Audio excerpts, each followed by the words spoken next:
अस्सलामु अलैकुम व रहमतुल्लाहि व बरकातुहू। प्यारे दोस्तों, मैं ज़ीशान रज़ा कादरी और आप सभी का इस प्यारे से यूट्यूब चैनल में खुशामदीद।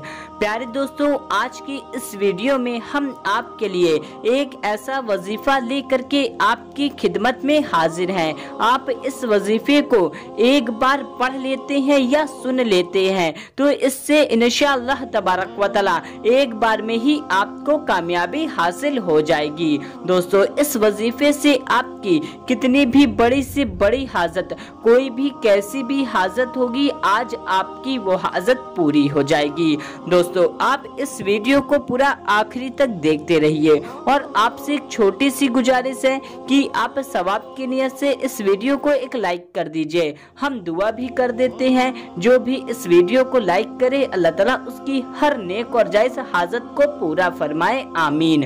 और दोस्तों, आपने चैनल को अभी तक सब्सक्राइब नहीं किया हुआ है तो जल्दी से आप इस चैनल को सब्सक्राइब कर लीजिए। हम आपके लिए आपकी जरूरत के वीडियो लाते रहते हैं। तो दोस्तों, आपका ज्यादा वक्त जाया न करके जल्दी से हम आपको बताते हैं इस वजीफे को करने का पूरा तरीका।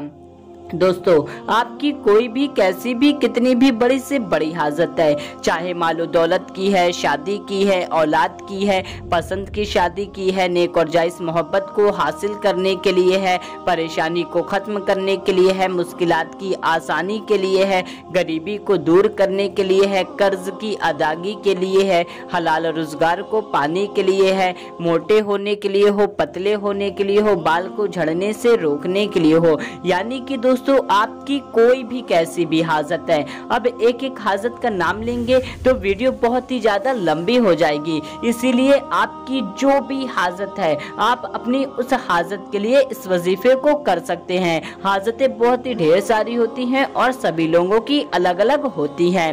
तो दोस्तों, आप इस वजीफे को जिस भी दिन इस वीडियो को देख रहे हैं उस दिन से आप इस वजीफे को करना शुरू कर सकते हैं। और दोस्तों, आप इस वजीफे को किसी भी वक्त कर सकते हैं, चाहे आप दिन में करें या रात में करें, चाहे आप फजर में करें, जोहर में करें, असर में करें, मगरिब में करें, ईशा में करें, यानी कि आप इस वजीफे को किसी भी दिन किसी भी वक्त कर सकते हैं। दोस्तों, इस वजीफे को आपको पाक, साफ और बावजू होकर के ही करना है। नापाकी की हालत में बिना वजू के आपको इस वजीफे को हरगिज नहीं करना है। और आप कितने भी वजीफे कर रहे हैं या नहीं कर रहे हैं, उसके साथ में आप इस वजीफे को कर सकते हैं। तो दोस्तों, इस वजीफे को करने के लिए आपको करना क्या होगा कि आपका वजू पहले से है तो बहुत अच्छी बात है। अगर आपका वजू नहीं है तो पहले आप अच्छे से वजू कर लें। वजू करने के बाद आप एक दर पर इत्मीनान के साथ, आराम के साथ बैठ जाएं। फिर आपकी जो भी हाजत है उस हाजत को पूरा होने की नियत कर लें, यानी कि आप ये सोच लीजिए कि इस वजीफे से मेरी फला हाजत पूरी हो जाए। आप अपनी हाजत को दिल और दिमाग में रख लें। फिर आप इस वजीफे को करना शुरू करें। सबसे पहले आप 3 बार दुरूद पाक पढ़ लें। दुरूद पाक आप कोई सी भी पढ़ सकते हैं, जो भी दुरूद पाक आपको याद है। आप ये वाली दुरूद पाक भी पढ़ सकते हैं, सल्लल्लाहु अला मुहम्मद। ये सबसे छोटी दुरूद पाक है, हम आपको एक बार फिर से पढ़ करके सुना देते हैं, सल्लल्लाहु अला मुहम्मद। इस दुरूद पाक को भी आप पढ़ सकते हैं, वरना आपको जो भी दुरूद पाक याद है आप उस दुरूद पाक को 3 बार पढ़ लें। फिर आप एक बार सूरे यासीन पढ़ लें या तो सुन लें। अगर आप पढ़ सकते हैं तो आप एक बार सूरे यासीन पढ़ लें। अगर आप पढ़ नहीं पाते तो आप सूरे यासीन किसी से पढ़वा करके सुन लें या तो मोबाइल वगैरह में प्ले करके सुन लें। और सुनने के लिए सबसे बेहतर रहेगा कि आप मोबाइल वगैरह में प्ले करके सुन लें या तो किसी से पढ़वा करके भी सुन सकते हैं। तो आपको एक बार सूरे यासीन पढ़ना है या तो सुनना है। फिर आप 11 बार सूरे इखलास पढ़ें या सुने। सूरे इखलास कुल हु वल्लाहु अहद शरीफ, इस सूरे को आपको 11 बार पढ़ लेना है या तो सुन लेना है। आप देख करके भी पढ़ सकते हैं, बिना देखे भी पढ़ सकते हैं। सूरे इखलास को पढ़ने से पहले आपको हर बार बिस्मिल्लाह शरीफ भी पढ़ना है, यानी कि आपने एक बार सूरे इखलास पढ़ा तो शुरू में आप बिस्मिल्लाह शरीफ पढ़ें, फिर दोबारा सूरे इखलास पढ़ा तो आप दोबारा बिस्मिल्लाह शरीफ पढ़ें, तिबारा पढ़ा तो आप तिबारा बिस्मिल्लाह शरीफ पढ़ें। इसी तरीके से आपको सूरे इखलास 11 11 बार पढ़ लेनी है। फिर आप 3 बार सूरे फातिहा पढ़ लें या सुन लें। सूरे फातिहा अल-हम्दु शरीफ, इस सूरे को आपको पूरा 3 बार पढ़ना है या तो सुनना है। पढ़ने में आपको हर बार बिस्मिल्लाह शरीफ भी पढ़ना है शुरू में, और आखिरी में आपको आमीन भी कहना है। यानी कि आपने एक बार पढ़ा तो आप बिस्मिल्लाह शरीफ पढ़ें, दोबारा पढ़ा तो आप बिस्मिल्लाह शरीफ पढ़ें, तिबारा पढ़ा तो आप तिबारा बिस्मिल्लाह शरीफ पढ़ें। इतना वजीफा पढ़ने या सुनने के बाद आप आखिरी में 3 बार दुरूद पाक पढ़ लें। आखिरी में आप कोई सी भी दुरूद पाक पढ़ सकते हैं। दोस्तों, आप इतने वजीफे में से जो चीज आपको याद है या जिसको आप पढ़ना चाहते हैं आप उसको पढ़ लें। जो याद नहीं, जो पढ़ नहीं पाते, आप उसको सुन लें। मसलन के तौर पर आप मान लीजिए कि आपको सूरे यासीन पढ़ना नहीं आता, तो आप सिर्फ सूरे यासीन सुन लें।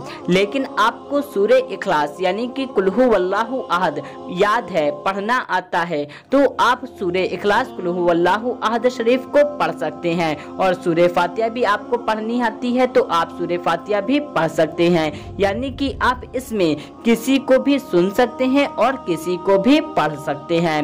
तो दोस्तों, इतना वजीफा तो आपको समझ में आ गया होगा। इतना वजीफा मुकम्मल करने के बाद आप हाथ उठा करके दुआ मांगे। आपने अपनी जिस हाजत को पूरा होने की नियत की थी, बिलखुसूस आप उसी हाजत की दुआ मांगे। आप रो करके दुआ मांगे, गिड़गिड़ा करके दुआ मांगे, रोना ना आए तो रोने वाला चेहरा बना करके दुआ मांगे। इससे इंशाअल्लाह तबारक व तआला आपकी जो भी हाजत होगी, कोई भी कैसी भी हाजत, आपकी वो हाजत पूरी हो जाएगी।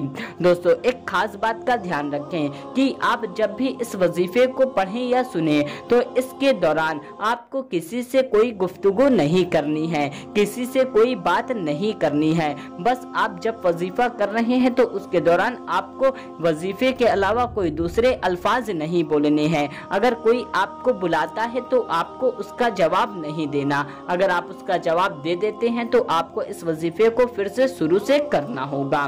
दोस्तों, आप इस वीडियो को दूसरों तक भी शेयर कर दीजिए, इससे न जाने कितने लोगों का फायदा होगा और इसका अजर अल्लाह तबारक व तआला आपको जरूर देगा। आइए दोस्तों, अब हाथ उठा करके दुआ कर लेते हैं। सबसे पहले एक बार दुरूद पाक पढ़ लेते हैं।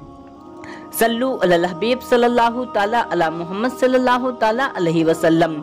जो भी इस वीडियो को देख रहा है उसके दिल में जो भी नेक और जायज़ हाजत है अल्लाह ताला उसको पूरा फरमाए। जो परेशान है अल्लाह ताला उनकी परेशानी को दूर फरमाए। जो मुश्किलात में है अल्लाह ताला उनकी मुश्किलात में आसानी फरमाए। जितने लोगों ने कमेंट में दुआ के लिए कहा है उनकी जो भी नेक और जायज़ हाजत है अल्लाह ताला उसको पूरा फरमाए। उनके जो भी मसले हैं, मकसद है, मुराद है, अल्लाह ताला उसको पूरा फरमाए। जो कर्ज में डूबे हुए हैं अल्लाह ताला उनको कर्ज से नजात अता फरमाए। जो बीमार है अल्लाह ताला उनको शिफाए कामिला अता फरमाए।